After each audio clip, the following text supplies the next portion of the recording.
As Jim and Brian set off on their mission, I noticed most of the neighborhood already suffering from the effects of the brutal, harsh, and dangerous early winter temperatures.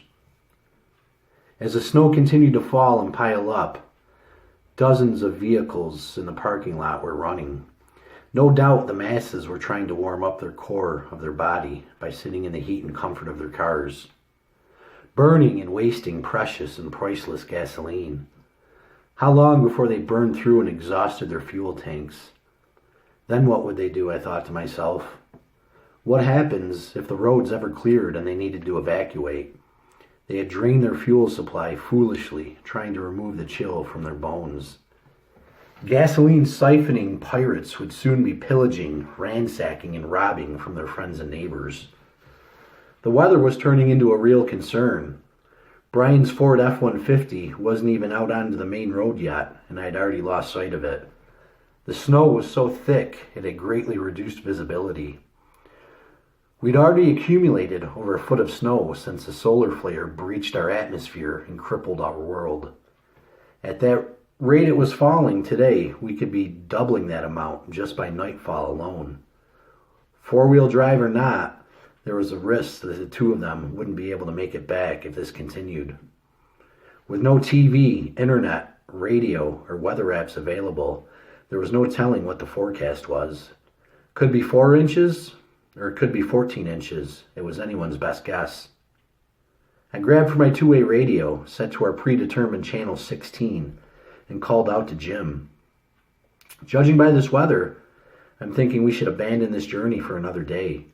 It's a complete whiteout, I said. Jim answered back and said, "Don't be such a worrywart. We're taking it slow and steady. It's only 1.5 miles down the road. We'll be fine. We'll drop the plow if we have to. My concern is not you guys making it there. It's making it back," I retorted. "You guys could very well end up stranded and stuck there indefinitely if this snow keeps up." "We're halfway there," Jim rebutted. "We've got this," he confidently said. "We'll radio back upon our arrival and let you know the situation." Irritated by his stubbornness, I returned back inside and took position in the hallway to man security and keep eye on the ever-fast changing and deteriorating conditions. Jody exited out of the upstairs vacant apartment that we structured and configured as our loo location, equipped with multiple 5-gallon buckets layered with cut-up pool noodles for sitting comfort, and each bucket had contractor-grade garbage bags inside of them. It was a grim and gross reality of no longer working indoor plumbing. When the bags were full, we'd dispose of them at one of the 15 dumpsters situated throughout the complex. In the bathroom, I hung my 5-gallon solar shower. Showers would no longer be a daily event. We'd ration our water and take one once every 2 to 3 days. In the wintertime, we could get away with that timeline. The 5 gallons would have to last for 2 showers. 2.5 gallons was more than enough to clean your body. Most Americans would never be ready for their level of personal hygiene to plunge dramatically during Armageddon with the loss of tap water, no sewage treatment plants, and no garbage collection. Add those 3 critical losses up, and it'll be a field day for bacteria and disease. Without sewage treatment plants operational, sewers could leak or overflow into surrounding ponds, lakes, and pipelines. And with no running tap water, many people will collect and drink contaminated water without bothering to purify it. When that happens, waterborne diseases like chloria and dysentery will become commonplace. Without garbage collection, trash will pile up all over the place. Many will simply dump their garbage in their front or backyards, causing insect and rodent populations to grow exponentially. When this happens, we'll see a return to deadly diseases like the plague. On top of all this, the stress of living through an extensive, catastrophic collapse is going to weaken everyone's immune system. While my unequipped neighbors were sitting in their vehicles, desperate to stay warm, I was always thinking 10 steps ahead. After Jody had christened our makeshift toilets, she came downstairs and brought me a warm mug of hot chocolate. I could tell she was nervous and uneasy with Jim gone. She worried about his safety and well-being. It was a straight shot 1.5 miles down the road, passing less than half a dozen residential homes in a set of once busy and active railroad tracks. The senior center sat across from a gas station and in front of some upscale suburban townhouses. 15 minutes after Jim and Brian had left, they announced they arrived and they were not alone. A Polaris snowmobile ridden by a sheriff's deputy had arrived at the same time as my neighbors had. Jim said it was a deputy he was familiar with, whose mother resided inside. He, like Jim, was concerned for the safety of his mother and the other residents. It was the first law enforcement officer we had come across since the world went dark. I asked Jim to gather as much intel as possible from him so we could assess where the local police stood with our current SHTF situation. Jim had known the deputy named Michael for a few years.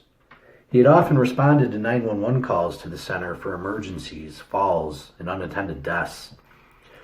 Michael told Jim emergency services were scarcely up and operational. Roads are practically impassable and obstructed with the snowfall, hence why he took his personal Polaris to check up on his mother. Out of the 36 officers that report out of his barracks, only a handful had reported. With communications down, it was almost impossible to make contact with any of them. Shortwave radio transmitters was the new World Wide Web. Unfortunately, the majority of the population did not own one, including many of the LEOs. He had heard the same emergency alert that we had the day prior, but his station has had absolutely no direct contact by either state or federal government.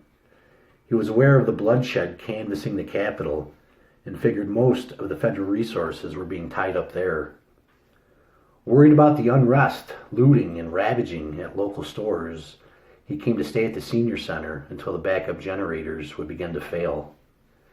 Jim calculated with current fuel levels they'd be able to keep the power on for at least 4 more days.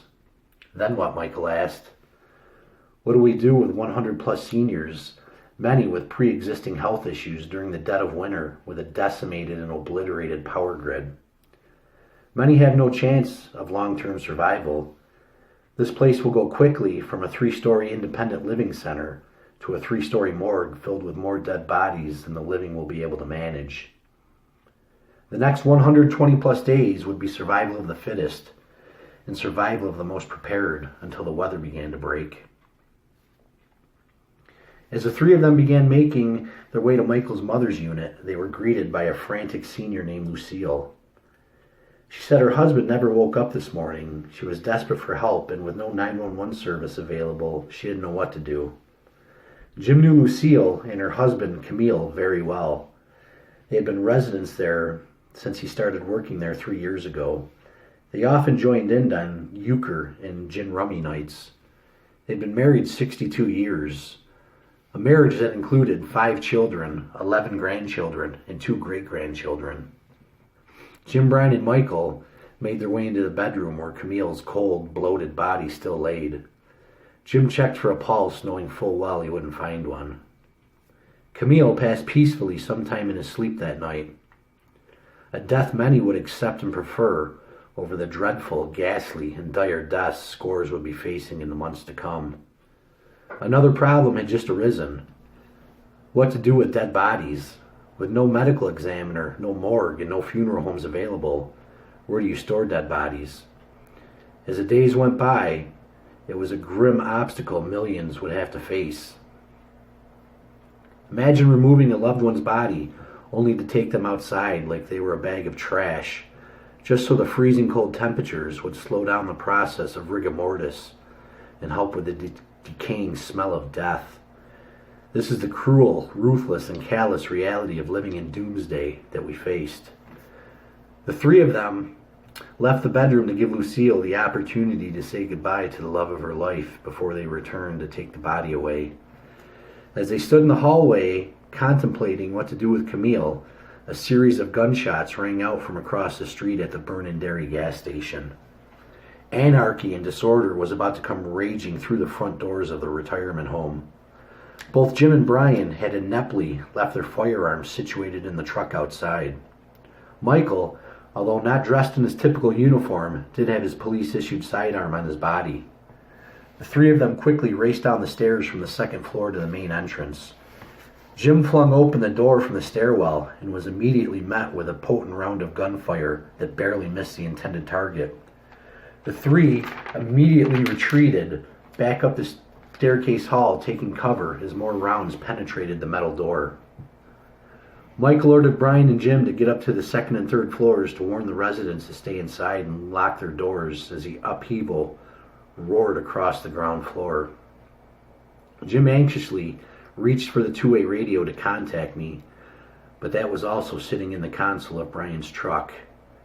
They had no firearms and no communication, and I had no idea or notion of the dogfight playing out just down the road. Brian raced around the second floor screaming for everyone to shelter in place, as Jim did the same on the third floor.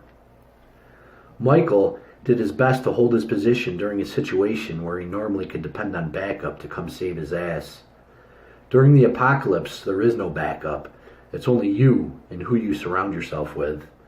In a post-societal collapse world, a good number of dangerous, savage, and desperate groups will emerge and bring more chaos to a collapsed civilization. Jim, Brian, and Michael had just been introduced to one baneful gang. It had been 30 minutes since I had last had radio comms with my neighbors. As Jody nervously paced back and forth in the downstairs hallway, I called out to Jim, hoping to ease her worries. "Jim, give us an update. What's the 411?" I asked. No answer. "Jim, are you there? Can you hear me?"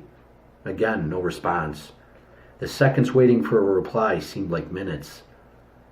"Why isn't he answering?" Jody frantically questioned. I had no answer for her. The two-way radio was fully charged. I know it's operational, and they're within range, I thought. "Maybe they're down in the basement checking the generators," I said. "Poor reception down there, most likely. We'll give it a few minutes and try them again," I uttered. The two-man wrecking crew, who was shooting first and asking questions seconds, had just looted the gas station from across the street and had plans to make the senior center their stopgap home by any means necessary.